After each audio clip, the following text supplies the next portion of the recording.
Warning, Star Trek From the Holodeck contains adult language and discussions. If you're easily offended, do not continue to listen. Lock and load! Fire! Holodeck 3 program is reinstated. Open sesame! Commander Klingon vessel. We are energizing transporter beam. Now. Warp 1, engage!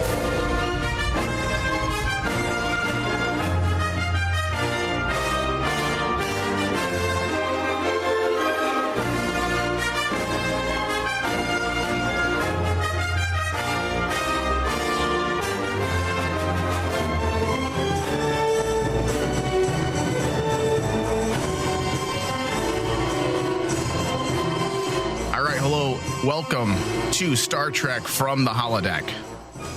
I am the captain of the USS Big Penis. I'm flying with my legs wrapped around the vessel. Hello, everyone. Welcome.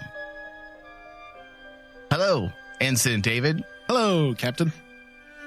There's something big Poking in my back. What the hell? There's something big between my legs. Something protruding. Do you think new Star Trek listeners find out? Oh, these vulgar ruffians. Oh, who are they? All right, so today you and I are going to be breaking down Star Trek Picard, The Impossible Box.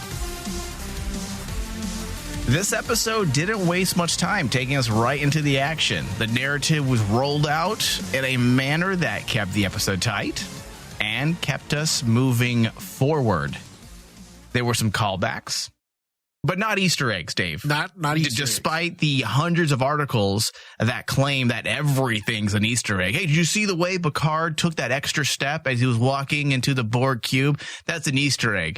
Because he also took an extra step in episode 7 of season 4. Look up the definition of an Easter egg. All right. Please. That's all. Yeah, so there were some callbacks that involved technology that we had seen in Star Trek Voyager. Apparently, awesome. It was cool. Apparently, the Borg had assimilated the Sikarians, or the Sikarians, after Voyager had run into them, and we will be spending an unnecessary amount of nerdy time picking over this element later in the show to see if it actually works within Trek canon, because it does present some questions. Yes, it was a great callback. Yes, I got a little giddy and maybe way too excited. But then the critic in me started thinking, could this actually work, or does it present problems? Picard had a Picard moment when he starts talking about the Borg not being able to change. This was something that me and you both said last episode we needed. We needed to see more about Picard. Yeah. And that was probably my favorite moment from this episode. Arguably, yes. I mean, his interaction with Hugh was really good. I was really happy how Hugh and Picard reunited. Yeah. And their reaction to each other just blended it seamlessly from like the last time we saw them interact with each other since TNG. Well, that introduction, the Hugh introduction this week, was the introduction we should have gotten in the previous episode. This actually felt like the first time we saw him. But it worked. I absolutely liked it. Soji's reality comes crushing down when she realizes that she always falls asleep when she's talking with her mom. Perhaps some type of data retrieval that Maddox had implemented. They really didn't go into detail about that. Yeah, the whole Soji element in this, it's one of the mysteries that's really, for me, it's really compelling. I love it. It felt very like Lynchian, had a David Lynch vibe. Yes. Whenever you delve into dreams and the subconscious, oh man, I love that type of stuff. Oh yeah. I mean, the whole cinematography during her dream sequence with her walking down the hallway and everything, I thought was awesome. I mean, visually that was really cool. For an element in Picard that basically I wasn't expecting, the whole storyline of Soji is basically coming to terms with realizing who she is one of the mysteries that has me really compelled. And it's the thing that has been dragging me throughout the story and keeping me really engaged with the storylines outside of Picard. Yeah. I mean, like her and Narek, that just seems like thrown all together. The whole storyline between, you know, is he really in love with her? Is he just using her emotions and trying to get into the information? I think that was answered this week. I think he does care about her. I think so too. I think he's obviously didn't want to kill her. I mean, he's a dick nose. Let's not. He's a dick nose. Let's not get it twisted. The guy's an asshole. He's an asshole. I mean, especially if he cares for her. If he cares for her and then still he willingly kills her. I mean, he's either the world's biggest douche, or he also is a true believer of Tal Shiar. Of what well, not just the Tal believe in. Well, right, that she's the destroyer, that she's going to bring about destruction, which kind of pushes Narek into an area where I don't want to say I'm empathetic, no, but I think they can.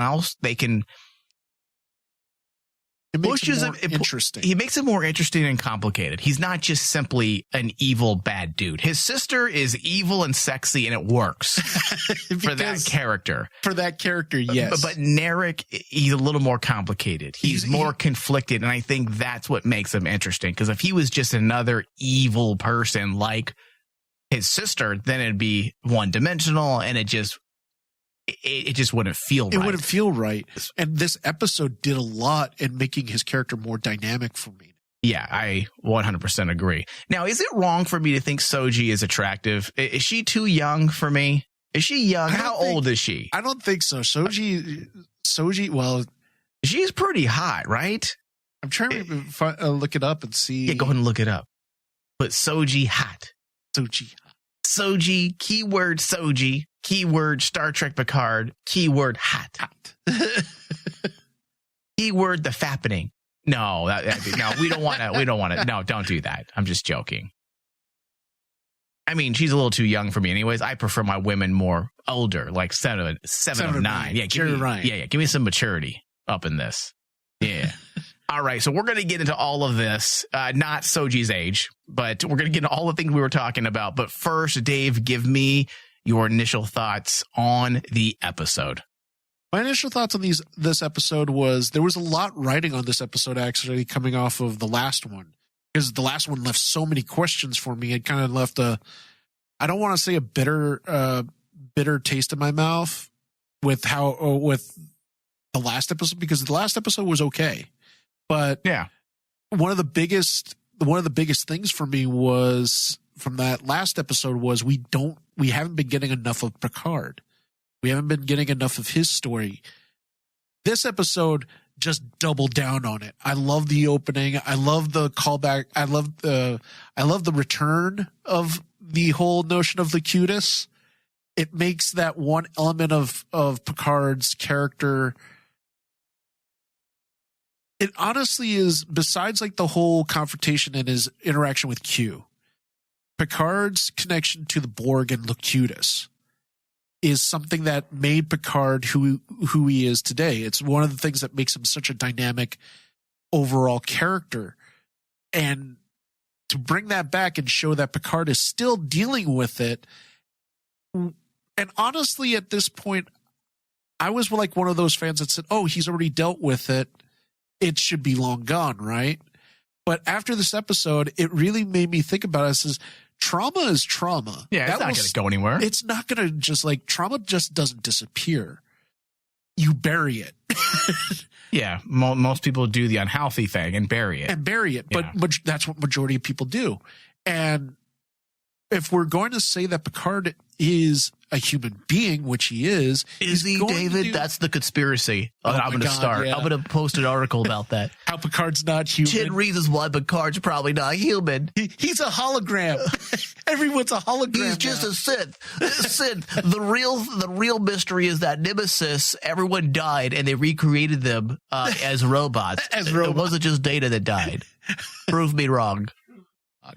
But like the whole storyline and his history with the Borg, I'm glad that they brought it right back, and they showed that basically Picard is still scarred. He's a human being. He's going to have trauma. That type of trauma just doesn't go away. And I kind of kicked myself in the butt as a Star Trek fan thinking that it would have, especially. I didn't think it would. Especially, you know, like watching all of as much Star Trek as I have and seeing the amount of times Picard has come into contact with the Borg and see how he does. I mean, nothing's changed, Dave. I mean, the Borg, why wouldn't he hate the Borg? I mean, essentially it's it's an allegory for violation. You're being violated. Your freedom, your thoughts are being taken from you. You're not going to get over that. That's a violation.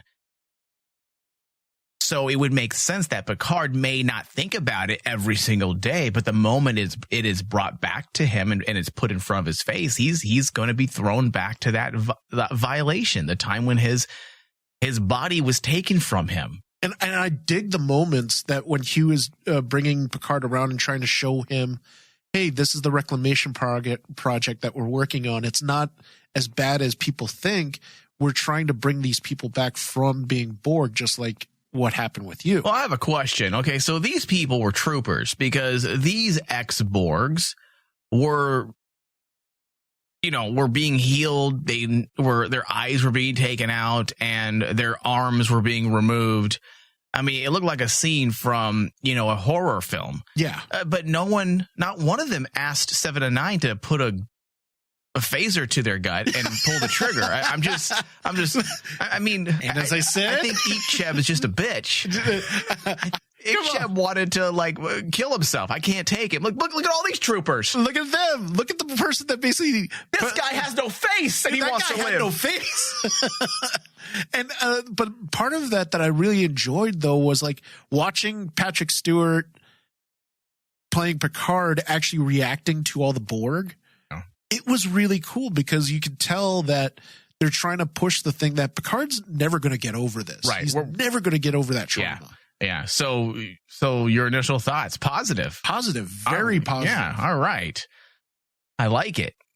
So let's get started officially. The synopsis for this episode: Picard and the crew track Soji to the Borg cube in Romulan space, resurfacing haunting memories for Picard. Meanwhile, Narek, the dick nose, believes he finally found a way to safely exploit Soji for information. This episode was directed by Maha Vervelo and written by Nick Zejas. We took just enough time in this episode to delve into the main characters.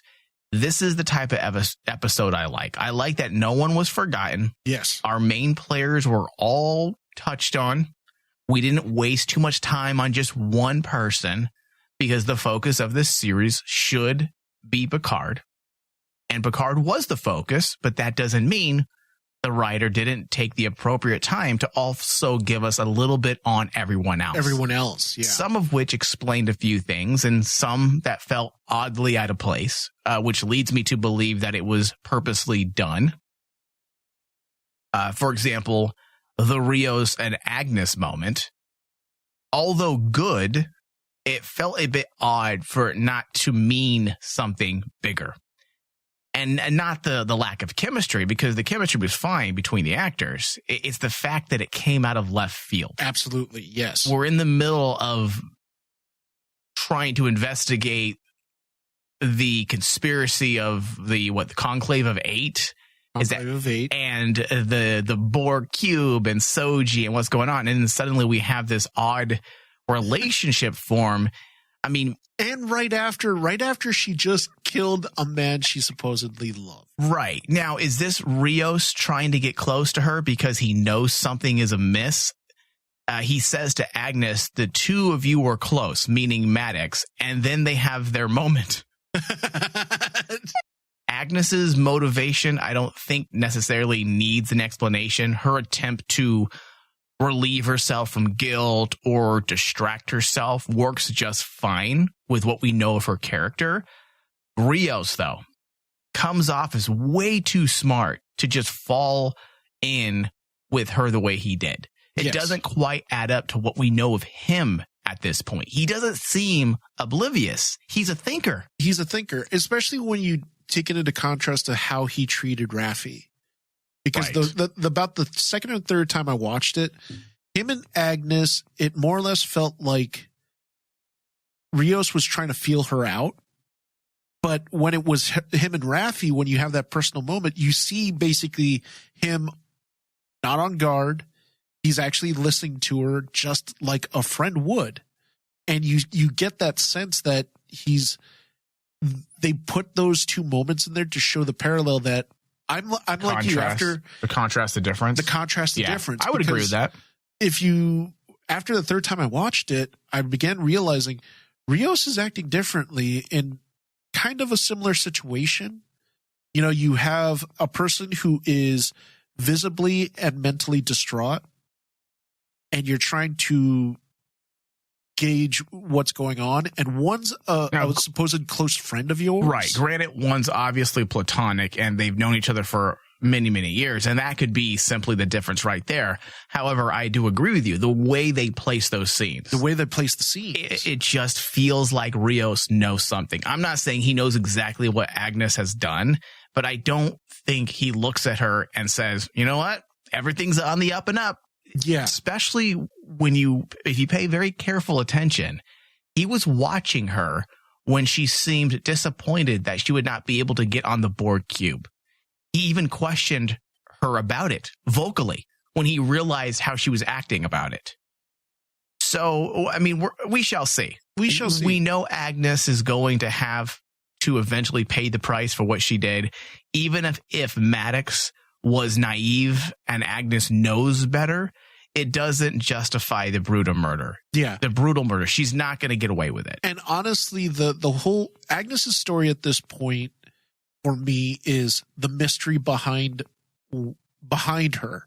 It's what did she mean? The whole mystery of her saying, I know something that basically no one else does. Well, yeah, she knows whatever the Romulans think they know. Yes. So, and honestly, if it's big enough to actually make her kill someone that she knows, yeah, that's big. I need to know why we're watching her at this point, because that's the mystery. If you remove her from the story, we don't lose anything.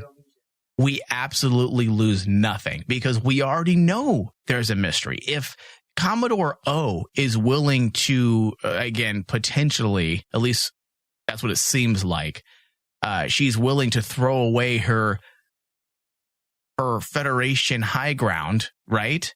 Because of whatever she thinks these synths represent or could mean. And the Romulans are willing to track down these beings, and that there's a potential Federation and Romulan conspiracy, then we, as an audience, we already get it. We get it. We know it. We know something big is in play here, and there could be a potential risk for all of humanity, that Soji and Daj are the harbingers of death. We understand that. And if you remove Agnes, we still understand that. So I'm wondering, why are we watching her at this point? Why do we need her to remind us of what's potentially at risk? Yeah.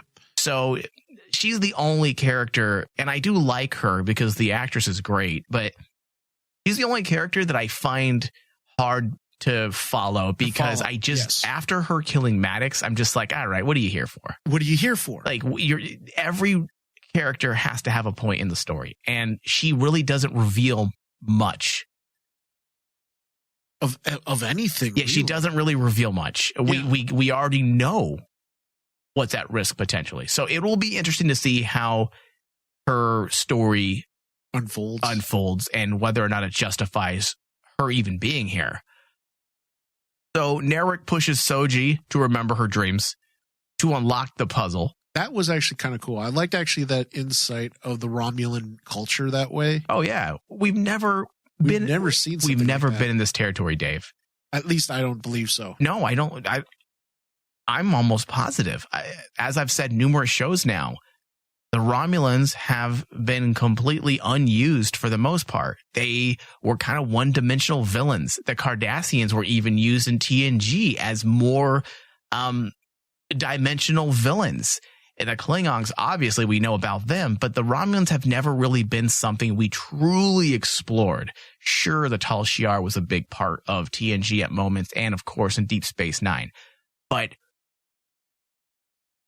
it almost felt like we only saw a facade. We saw just the tip of what they are.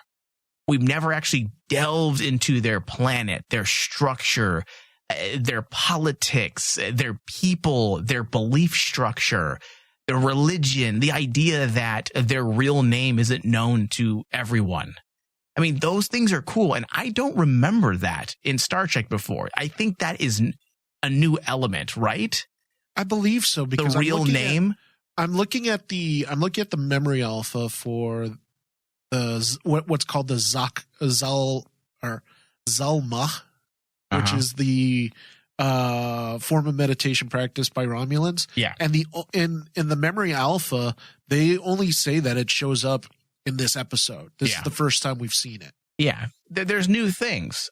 And that is one of the greatest things about Picard so far, the Picard series, is that we're delving into the Romulan species. I love it. I think it's great. And the part with Narek this week, pushing Soji to remember her dreams. I like this bit a lot. This was cool. There were some Shakespearean vibes there, with Narek possibly falling in love with Soji, the enemy, aka the destroyer, and knowing he must kill her on top of betraying her in a very intimate way. I mean, I like that Narek was not just simply evil. When he walked away and left her in the room to die, it was not a pleasant experience for him either. No. So he now becomes more complicated, a better character that we can now follow, someone more interesting. And it's Shakespearean tragedy. Hey, I fell in love with the enemy. I know that she is a risk to my own people, and I'm going to betray her in the most intimate of ways. And I like that's fucked. And I like that they pushed it, because at first, when I first viewed this, I thought it was like kind of heavy handed. Oh, you have to know the real name. Romulans don't give their real name, blah, blah, blah, blah, blah. They're a very secretive he race. needed her to trust him. He needed her to trust him. That was the ultimate goal. It's such a betrayal. It leads to a really cool, intimate betrayal. Mm-hmm. And while I felt bad, if it had not gone down like that, I think it would have had the same feeling, because yes. I actually felt so bad for her when he threw her to the ground and just, all right, I got what I needed from you. I'm out of here. I'm leaving you to die. I'm like, that is messed up. And the way she was confused, especially on top of the fact that she's confused with who she is and her identity and what she really is and what the truth behind her origins. And then on top of that, the guy that she felt she can trust and love doesn't love her and was using her. I mean, that is a defining moment for a character. And now Soji, I didn't really care about. Daj, I cared about a bit. Yeah, Daj, I cared about. Soji was just kind of like, okay, whatever. And now, moving forward, I think we have room. We have, 3 episodes left for the first season? Yes. Now, after that moment, now she's interesting. Yeah. And everything relies on how they handle her character moving forward, whether or not we're going to remember this character as a great Trek character. Yeah. But that moment, that's a defining moment for a character. This episode was definitely a defining moment for her, because it was really cool watching them break this character this episode. That's what they were doing. Yeah. Especially when you find out, one of the biggest reveals to me that I'm like going, was finding out her real age, because snap, what's her real age? The fact of the matter is she's only 3 months old. Oh, come on, David. Why you got to ruin it for me? 3 months old? Yep. She's very young for you, Mike. Very, very young. Computer in program. Computer in program. Clean up my pants, please. Oh, come on. But when that happened, I know a lot of people have been glossing it over. If she's only 3 months old, that means Data has nothing to do with it. Well, no, I disagree. If she is 3 months old from her actual birth making. when she was brought online. Okay. Yeah. But that doesn't mean Data didn't play some hand in the creation. I'm sure Data's, something of Data was used to create her. I agree with that. But the fact that she's only 3 months old means that this has been going on, and on top of that this whole conspiracy of the synths has been going on for at least 10 years, 15 years. There's more of them out there. Well, yeah, for sure. And we'll get into that in a moment. Something else, staying with the Romulan aspect here and Soji, something else came from this. We heard more allusions to there being. Oh, we're going to get into it right now, actually. We heard more allusions to there being more synthetics. Yes. And we had heard that, I want to say a couple episodes ago as well, I believe.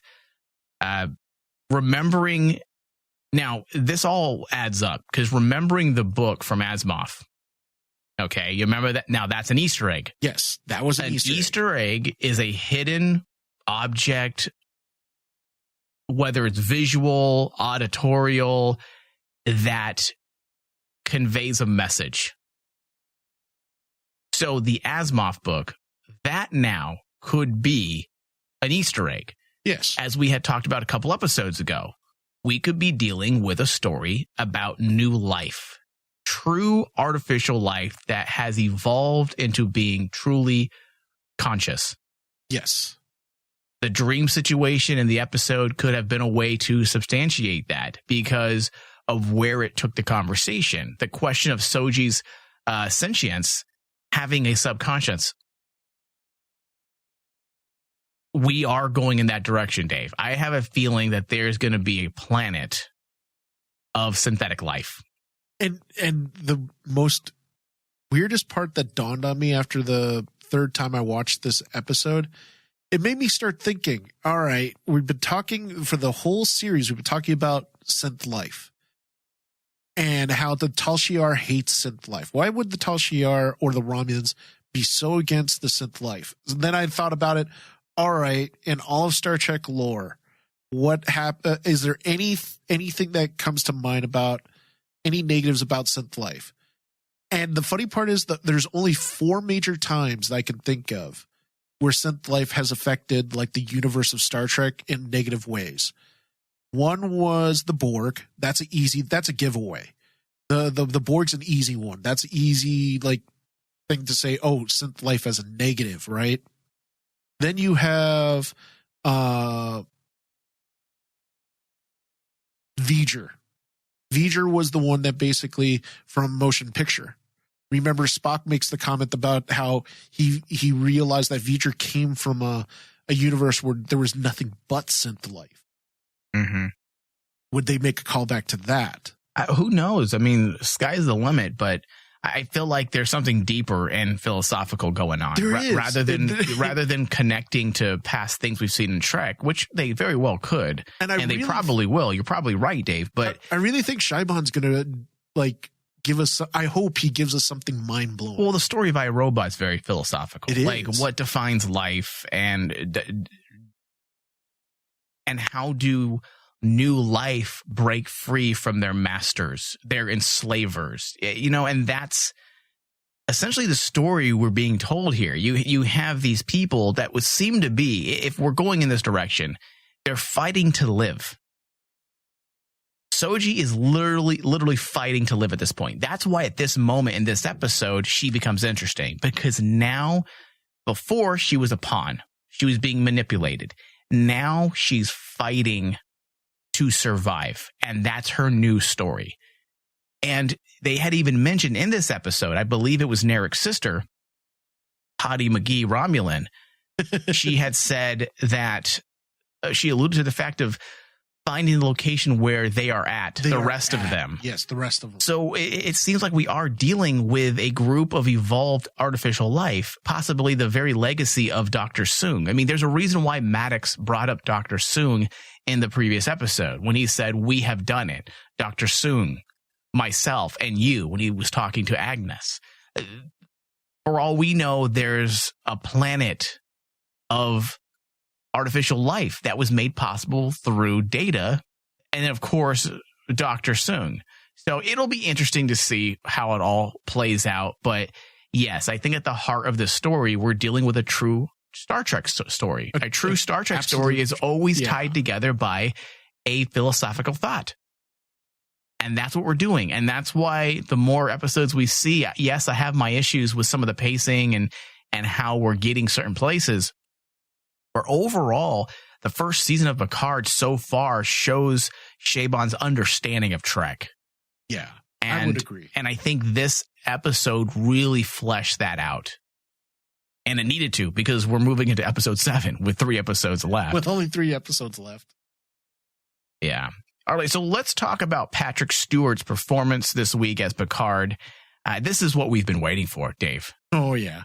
These moments of passion, Picard's conviction and beliefs, this is how this character behaves. This isn't a surprise. This is how he behaves, especially when you place something in front of him that triggers Picard, essentially. He's always been like this. It's the most consistent part of his characterization, the personal hate he harbors for the Borg. Obviously due to the violation of a Borg assimilation and what he equates to. It's his one pain that he can't let go of. Yeah. I mean, obviously, like you had mentioned, the PTSD aspect from the Borg assimilation is something he's struggled with ever since it happened. So I love it. There's really not much more we can flesh out pertaining to that, but it was a great moment to see how affected he truly is still, even 15 years later. And it's just a wonderful message as well about PTSD and trauma, that it's something that you don't quite always get over. And possibly it may be the very motivational factor that keeps Picard on the straight and narrow, why he cares so much about Romulans, because of what happened to him. And it helps him deal with it. He's unable to fix himself completely, so perhaps I can help others. So it was good. It was powerful. It was all Picard, 100%. Oh, absolutely. I mean, like that. Like I said, like the cinematography in this episode, there's so many points that I really liked. And one of those points was actually in the very beginning, where you have that, like, that one shot where they go around his desk and they literally picture perfect overlay his picture with the picture on his screen, which is Locutus. Yeah, and you just see Picard just reach up and almost think like that attachment, that thing that's still the implants. The implants that were on him as a Borg were still there, and it's almost like he could still feel them. And it just, that little hint right there hints at PTSD, which is one of the things that after I saw that, I'm like going, okay, I understand now why Picard can't let this go. And honestly, he'll never let it go. There's nothing that could heal that. Yeah. Because just like what you said, it's about what Picard went through is about a violation. It's a violation of what he did. And that type of trauma doesn't go away, just like what we said. Yeah. So I thought it was brilliantly done. Yeah, it was good. Okay, so you mentioned Locutus, Picard's Borg name, Locutus. Now, is there something to that moment in the episode where one of I'm assuming the ex-Borgs, the ex-Bs, actually hollered out to Locutus? Yes. Okay, there's got to be a reason for that, right? You don't just, in the middle of them trying to escape, Locutus! Yeah. Like, that was bizarre. I think it was bizarre, but it was also, I think, for me, just prior to this episode, or just in regards to this episode, I think it's just to reinforce the fact that Locutus is something that will never leave Picard. So you think it had more of a narrative, or not a narrative? You think it had more to do with character? I think it has to deal with than actual narrative. Yeah, okay. Because I think it has to deal with more character. Because I'll be honest, just like what I said before this episode, I thought the whole thing with the Borg and him was done. He dealt with it. He's fine. That should never David, come up. if a part of your arm was ripped off and your eye was taken, would you be over it, David? Exactly. And then when I take a step back, I realize that the only reason why I think it's done is because I think like a Star Trek fan. Yeah. You know, because like we already saw him go through this.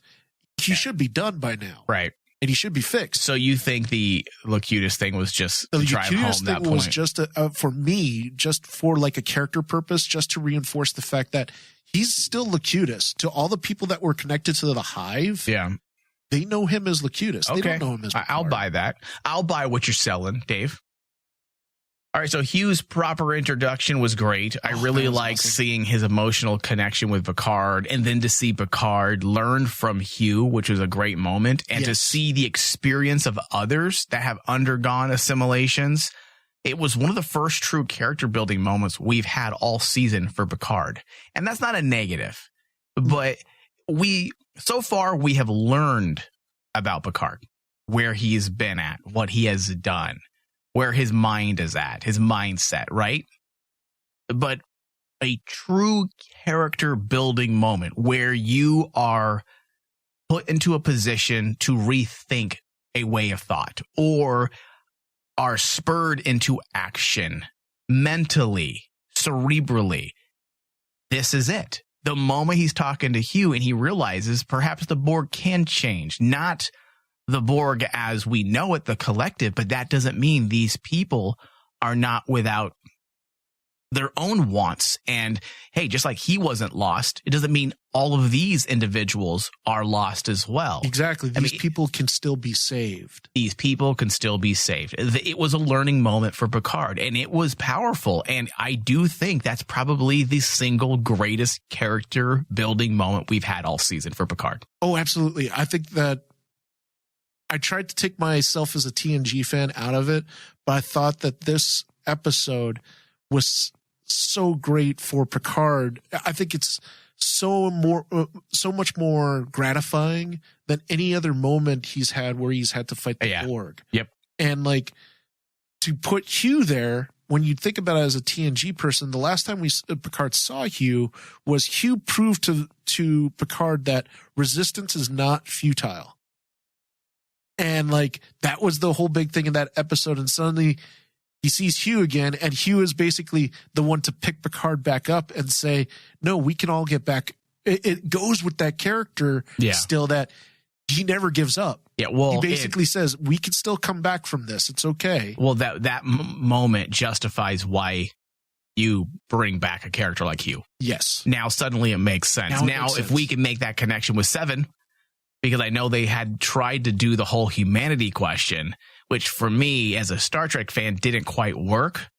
As a fan of television, it does work. It does work. So I'm a little conflicted, but the Hugh moment has been fantastic. Oh, the Hugh moment for me is much more powerful than the 7 of 9. And you know me, I'm a big 7 of 9 fan. Oh, yeah, you are. And I was really, really excited to see Jerry Ryan again. Yeah. But the reemergence of Hugh as a character is so important for this moment. It affects not just the series of Picard, but it affects the whole narrative in Star Trek as a whole. As when you take a look at the whole story of Picard in regards to him and the Borg, that's like series spanning. That goes from TNG to the movies to even part of Deep Space Nine and Voyager, where the question of the Borg and if you can bring them back. Deep Space Nine never questioned that, did they? I believe in Voyager they did. Voyager, they used the Borg a lot. They used the Borg a lot. I think in Deep Space Nine, I think there was like 1 or 2 episodes. No, I don't think so. I think they kind of veered away from the Borg completely. I know except for Avery Brooks's Sisko, his character was introduced via the Borg Wolf 359 tragedy because his wife was killed during that attack, I believe. Yeah. All right. So let's get into some uber nerdy territory and let's talk about the Sikarians and the use of the spatial projector that was used at the end of the episode that allowed Picard and Soji to escape. It was an awesome callback. as a Star Trek fan, it made me a bit giddy, but perhaps objectively a bit unnecessary, as it is one of those moments that can create complicated questions. Now, bear with me, okay? It could create complicated questions, David, because some of these questions can't be answered. Well, why don't you just use this transporter then? Why use a vessel to get anywhere when you have Sikarian technology that has the ability to transport people 40,000 light years in a blink of an eye? Yeah. It pretty much nullifies the reason for space travel. You want to get from point A to point B? Here you go. Here's this transporter. Now, there are things that can essentially kryptonite the tech. In Star Trek Voyager, where it was introduced, and for people that aren't in the know with Star Trek Voyager, the vessel essentially was, the concept for that series was the vessel was essentially flung across the galaxy, and it landed 70 years away from Earth. Yes. That's how long it would take for them to get home. So much of their episodes were geared around getting home, most of their seasons. They encountered the Sikarians at one point, I believe in the first season.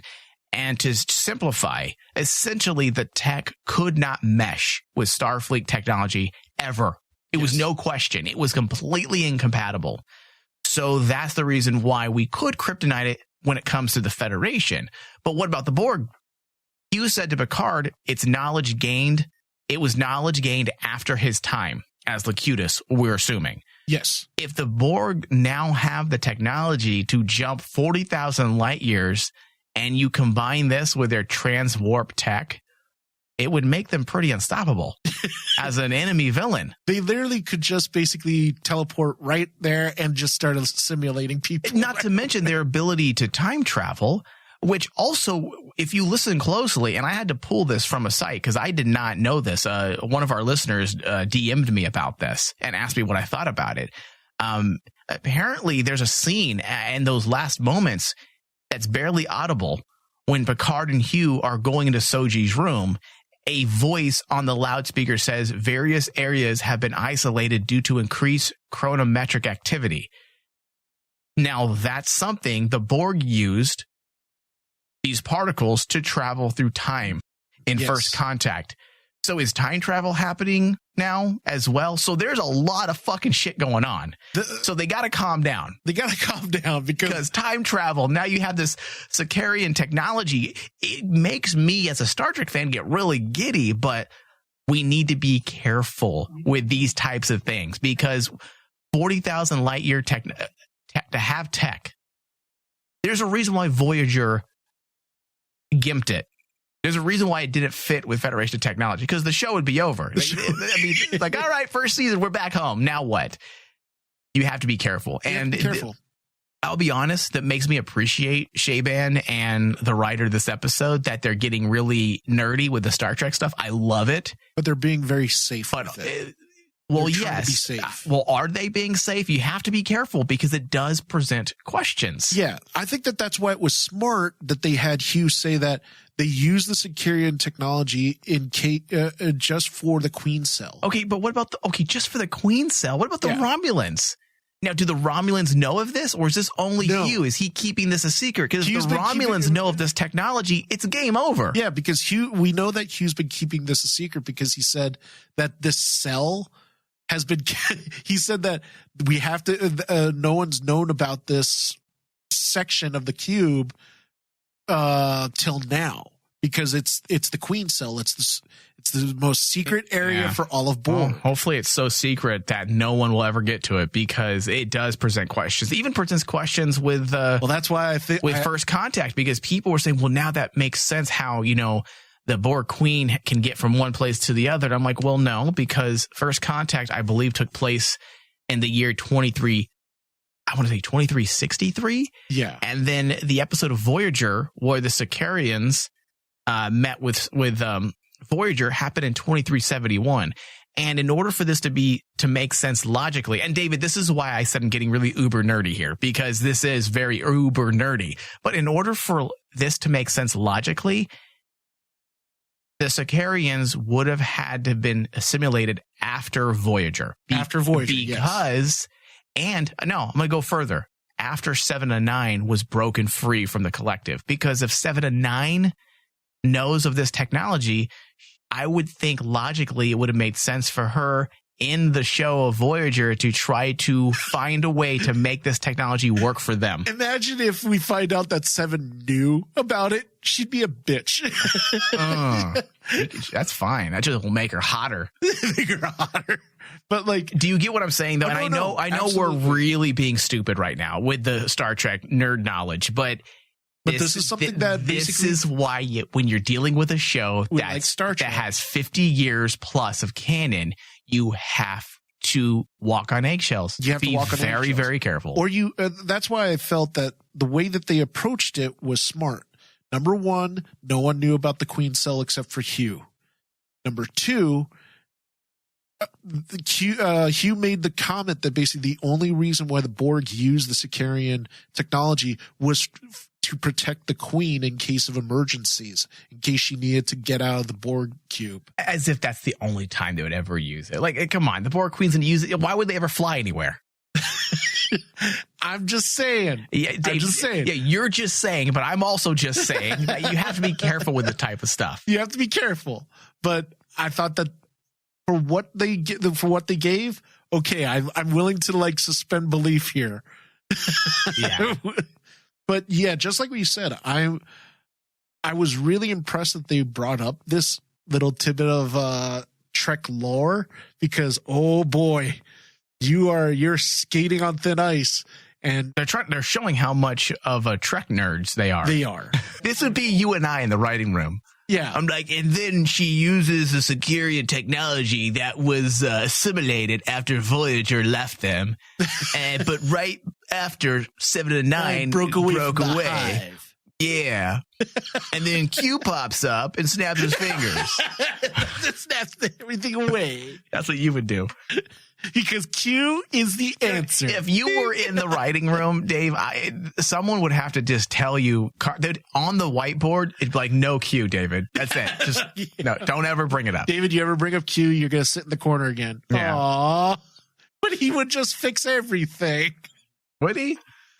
All right. So let's get into some tidbits, and perhaps these elements could be called Easter eggs. Perhaps it's still a little iffy here. But among Soji's childhood artifacts is a storage case with the Adventures of Flotter art on it, which is a callback to a Voyager. I guess it's a Voyager reference, you can say. The Holo series is enjoyed by 24th century kids like Naomi Wildman. I hated Naomi Wildman. I don't know if you remember. Like, I think later on she develops a relationship with 7 and 9. Like, they become connected, and she's just annoying. Remember, Neelix had to like sing her to sleep, and I'm like, go to sleep. You'd be like, computer, tranquilizer dart, please. Yeah. Computer, kill Naomi Wildman. What? Nothing. Why are the kids in Star Trek always so fucking dumb? I have no idea. It's the one thing, dude. It's the one thing that I just never. I didn't like Wesley Crusher. I didn't really like Jake Sisko. Nog was cool. In Deep Space Nine, though, I will say this. I like Jake Sisko for the reason that because of what it did for Sisko and the relationship they created between father and son, I liked that relationship, and it was a job well done. But the character himself, I'm like, oh my God, can you just become a writer and then leave, please? Because that's what he wanted to be, was a writer. I'm a writer, Dad. Well, I'm a prophet, son. Yeah. And I'm going to prophesize you're going to suck as a writer. So stupid. And you know what? I never really liked Nog either. And I know that's sacrilege. I know I'm probably going to be murdered now in my sleep by Star Trek fans. They're going to find where I live. A bunch of Star Trek fans are going to do because people love Nog, dude. People love Nog. Yeah, I just never understood it. Because he's one of the few young characters that we all said, okay, he's fine, he's cool. but it took a lot for people to get to like Nog. I mean, he had to lose a leg. That's right. I mean, I liked his storyline.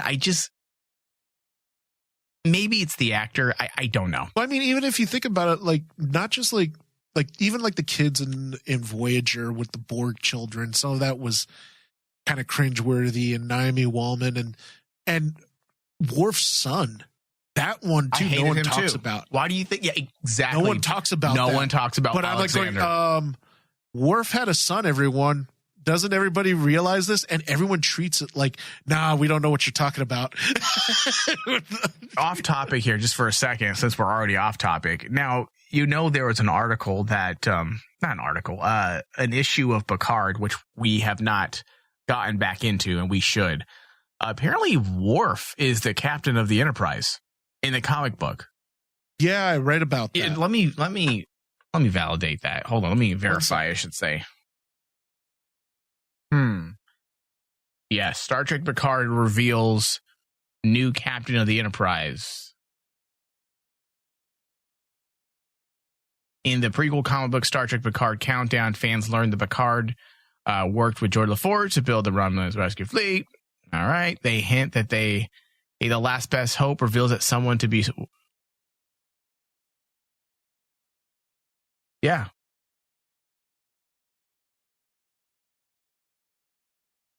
Yes, Worf is now the captain of the Enterprise, which is kind of interesting because, I mean, he did get into command, but we're going way off topic here, so let me bring it back. But the reason why I bring that up, Dave, did you die over there? The reason why I bring that up is because I'm wondering if we will see that at some point, if we will see or hear of it, because as we know, the comic books are not canon. However, because this is written as a way to promote the TV series, this is probably the closest to canon a comic book will ever get when you have these prequel tie-ins. Yeah, I think it is. And I hope they make allusions to that. I mean, like in the previews for next week, we know we're going to see Will, which yeah. So you think we're going to hear about it? I think we might hear about it. Yeah. I mean, like you'd think, okay, why did he go to Riker and not talk about where's everybody? Yeah, so we'll get there. But all right, let's get to our final thoughts. Dave, do you want to start? Sure. My final thoughts on this episode. This was a really strong episode. It's definitely stronger than last week's episode, solely because they returned to what the show is about. It's about Picard and his ongoing struggles throughout his life, because that's what I thought the series was supposed to be about. So I love the very beginning. I love the fact that they basically just doubled down on the fact that just showing the effects of PTSD and kind of actually slapping me in the face of reality and showing me that, hey, trauma doesn't go away. And for Star Trek babies out there that don't understand that, that's just how real life works. All right.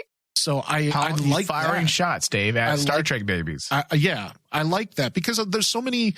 After this episode, I read so many things about how Star Trek fans were complaining about, oh, they're forgetting about his fight with this and fight with that, and he got over the Borg through this. I'm like going, yes, at those moments he did, but trauma doesn't just leave you; it stays with you. It's going to be with you for the rest of your life, and you have to learn how to deal with it. And if you're Kirk, you need your pain. Exactly. But all right. So what's your percentage? Percentage on this one, I'm giving this a solid 89. A solid 89. Yeah, because and I do believe when I was looking back and trying to figure out my score, this is probably the highest score I've given to a Picard episode. All right. All right, I will give this episode an RMD score of 84%. I enjoyed the episode. It was a strong installment, not just into the Picard series, but into Star Trek as a whole. Yeah. The whole idea that they're now delving into more of a philosophical thought. And yes, perhaps the entire show was built on that foundation, artificial life. And when does an artificial life become real? These are things that we've explored in individual episodes, but something that would govern an entire season or maybe even a show we have not done. And to see those ideas, now that we have the bigger picture, you can see how it did take root earlier on in the season. And I'm hoping we continue with that route because that's what Star Trek's about. It's always about, it's philosophical. Pose those questions. And for me, that is more important to Star Trek than anything else. It's more important than many Star Trek fans' idea, their narrow-minded idea of that Trek should be about exploring life and finding new planets, and that's what every episode should be about.